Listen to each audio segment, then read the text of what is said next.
This classic tale might be a wee bit scary, but for a dark stormy night like this one, and you and I together warm by the fire, I think we'll have a bit of fun. You'll know this one. It's called Hansel and Gretel by William and Jacob Grimm.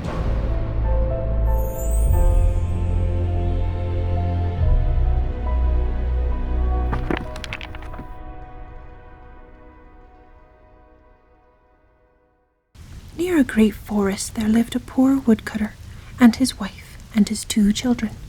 The boy's name was Hansel and the girl's name was Gretel. They had very little to bite or to sup, and once, when there was great dearth in the land, the man could not even gain the daily bread. As he lay in bed one night, thinking of this, and turning and tossing, he sighed heavily, and said to his wife, "What will become of us? We cannot even feed our children. There is nothing left for ourselves." "I will tell you what, husband," answered the wife. "We will take the children early in the morning into the forest, where it is the thickest.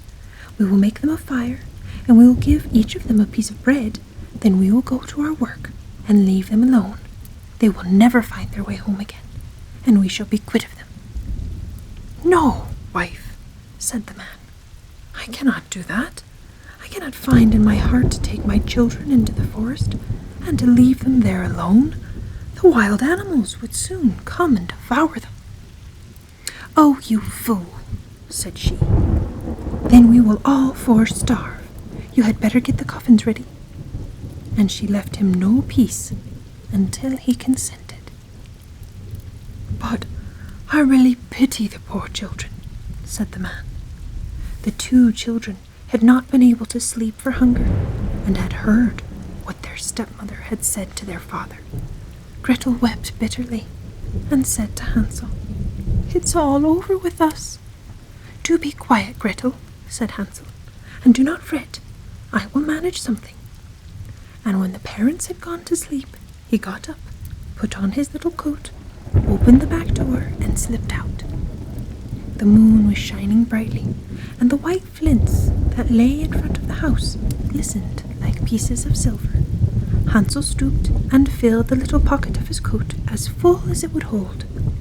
Then he went back again and said to Gretel, "Be easy, dear little sister, and go to sleep quietly. God will not forsake us," and laid himself down again in his bed. When the day was breaking, and before the sun had risen, the wife came and awakened the 2 children, saying, "Get up, you lazy bones! We are going into the forest to cut wood." Then she gave each of them a piece of bread, and said, "That is for dinner, and you must not eat it before then, for you will get no more." Gretel carried the bread under her apron, for Hansel had his pockets full of the flints. Then they set off all together on their way to the forest. When they had gone a little way, Hansel stood still and looked back toward the house, and this he did again and again, till his father said to him, "Hansel, what are you looking for? Take care not to forget your legs." "Oh, father," said Hansel, "I'm looking at my wee little kitten, who is sitting up on the roof to bid me goodbye." "You young fool," said the woman, "that is not your kitten, but the sunshine on the chimney pot." Of course, Hansel had not been looking for his kitten, but had been taking every now and then a flint from his pocket and dropping it on the road. When they reached the middle of the forest, the father told the children to collect wood to make a fire to keep them warm, and Hansel and Gretel gathered brushwood enough for a little mountain, and it was set on fire, and when the flame was burning quite high, the wife said, "Now lie down by the fire and rest yourselves, you children, and we will go and cut wood, and when we are ready, we will come and fetch you." So Hansel and Gretel sat by the fire, and at noon they each ate their pieces of bread. They thought their father was in the wood all the time, as they seemed to hear the strokes of the axe. But really, it was only a dry branch hanging to a withered tree that the wind moved to and fro. So when they had stayed there a long time, Their eyelids closed with weariness, and they fell fast asleep. When at last they awoke, it was night, and Gretel began to cry, and said, "How shall we ever get out of this wood?" But Hansel comforted her, saying, "Wait a little longer until the moon rises, then we can easily find the way home." And when the full moon got up, Hansel took his little sister by the hand and followed the way where the flint stones shone like silver and showed them the road. They walked on the whole night through, and at the break of day they came to their father's house. They knocked at the door, and when the wife opened it and saw that it was Hansel and Gretel, she said, "You naughty children, why did you sleep so long in the wood? We thought you were never coming home." But the father was glad, for it had gone to his heart to leave them both in the wood alone.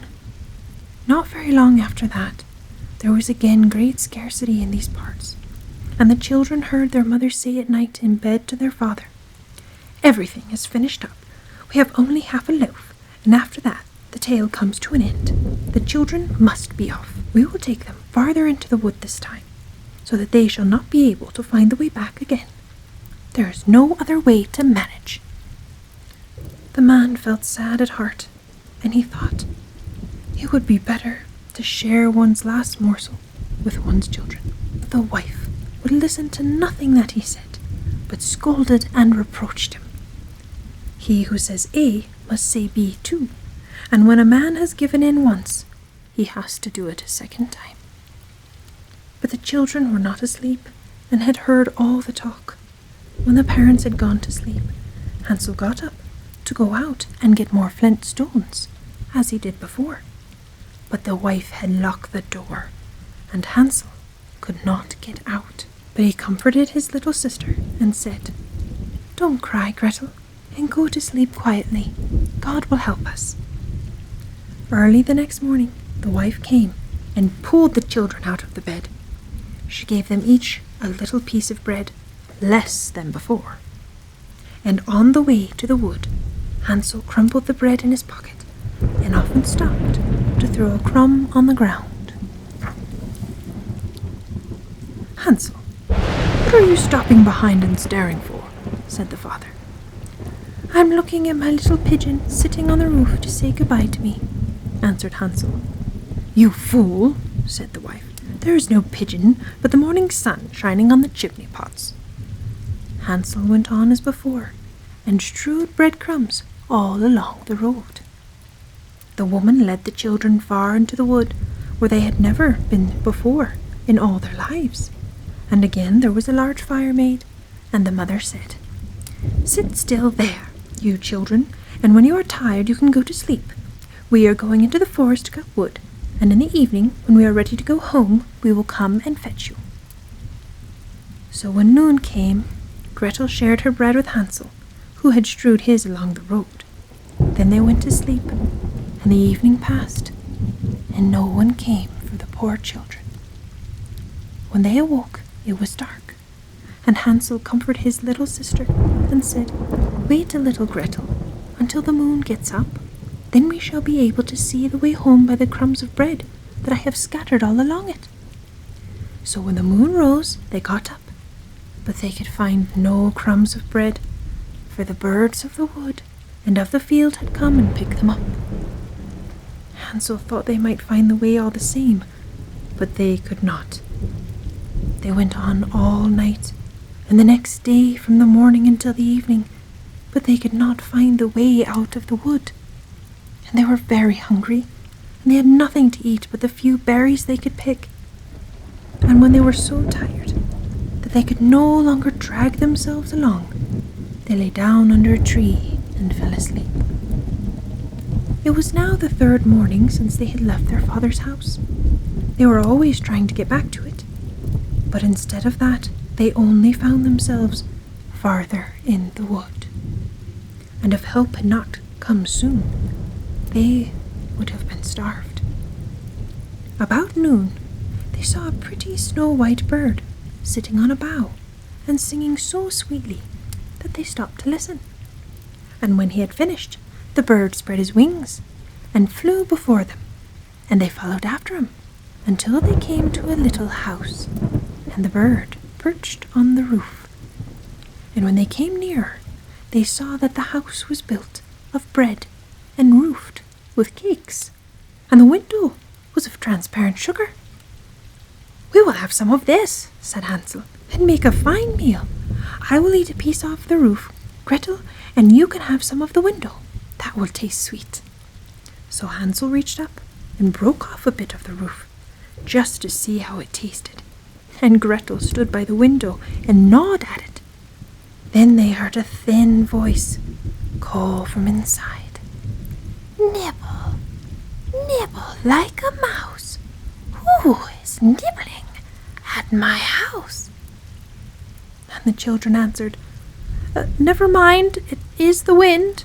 And they went on eating, never disturbing themselves.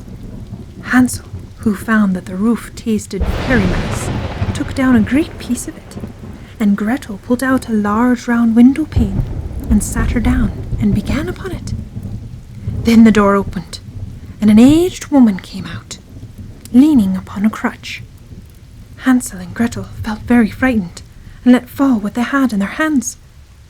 The old woman, however, nodded her head and said, "Ah, my dear children, how came you here? You must come indoors and stay with me. You will be no trouble." So she took them each by the hand and led them into her little house.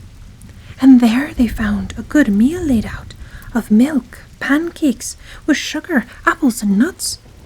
After that, she showed them 2 little white beds, and Hansel and Gretel laid themselves down on them, and they thought they were in heaven. But the old woman, although her behavior was so kind, was a wicked witch who lay in wait for children and had built the little house on purpose to entice them. When they were once inside, she used to kill them and cook them and eat them, and then it was a feast day for her. The witch's eyes were red, and she could not see very far, but she had a keen scent, like the beasts, and knew very well when human creatures were near. When she knew that Hansel and Gretel were coming, she gave a spiteful laugh and said triumphantly, "Ha! I have them, and they shall not escape me." Early in the morning, before the children were awake, she got up to look at them, and as they lay sleeping so peacefully, with round rosy cheeks, she said to herself, "Ah, what a fine feast I shall have." Then she grasped Hansel, and with her withered hand, and led him into a stable, and shut him up behind a grating. And to call and scream as he might, it was no good. Then she went back to Gretel, and shook her, crying, "Get up, lazy bones! Fetch water, and cook something nice for your brother. He is outside in the stable, and must be fattened up, and when he is fat enough, I will eat him." Gretel began to weep bitterly, but it was of no use. She had to do what the wicked witch bade her. And so the best kind of victuals were cooked for poor Hansel, while Gretel got nothing but crab shells. Each morning the old woman visited the little stable and cried, "Hansel, stretch out your finger, that I might tell if you will soon be fat enough." Hansel, however, used to hold out a little bone, and the old woman, who had weak eyes, could not see what it was, and supposing it to be Hansel's finger, wondered very much that it was not getting fatter. When 4 weeks had passed, and Hansel seemed to remain so thin, she lost patience and could wait no longer. "Now then, Gretel," cried she to the little girl, "be quick and draw water. Be Hansel fat or be he lean, tomorrow I must kill and cook him." Oh, what a grief for the poor little sister to have to fetch water, and how the tears flowed down over her cheeks. "Dear God, pray help us," cried she. "If we have been devoured by wild beasts in the wood, at least we should have died together." "Spare me your lamentations," said the old woman. "They are of no avail." Early next morning, Gretel had to get up, make the fire, and fill the kettle. "First, we will do the baking," said the old woman. "I have heated the oven already and kneaded the dough." She pushed poor Gretel toward the oven, out of which the flames were already shining. "Creep in," said the witch, "and see if it is properly hot, so that the bread may be baked." And Gretel, once in, she meant to shut the door upon her, and let her be baked, and then she would have eaten her.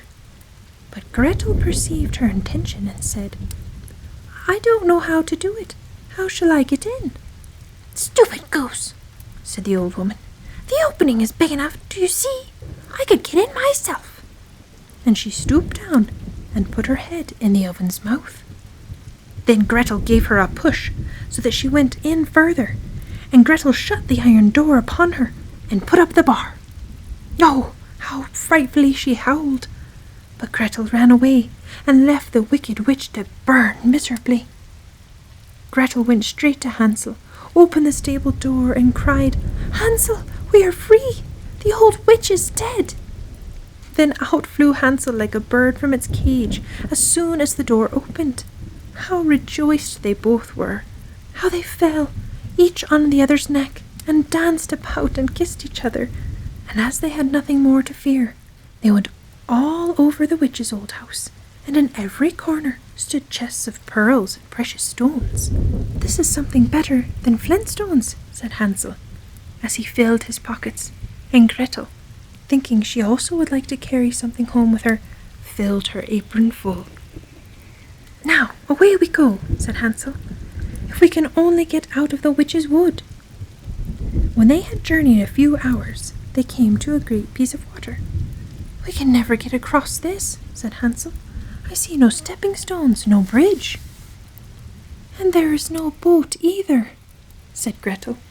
"But here comes a white duck. If I ask her, she will help us over." So she cried, "Duck, duck, here we stand, Hansel and Gretel on the land. Stepping stones and bridge we lack, carry us over on your nice white back." And the duck came accordingly, and Hansel got upon her and told his sister to come too. "No," answered Gretel, "that would be too hard upon the duck. We can go separately, one after the other." And that was how it was managed, and after they went on happily until they came to the wood, and the way grew more and more familiar, till at last they saw in the distance their father's house. They ran till they came up to it, rushed in at the door, and fell on their father's neck. The man had not had a quiet hour since he left his children in the wood, but the wife was dead. And when Gretel opened her apron, the pearls and precious stones were scattered all over the room, and Hansel took one handful after another out of his pocket. Then was all care at an end, and they lived in great joy. Good night.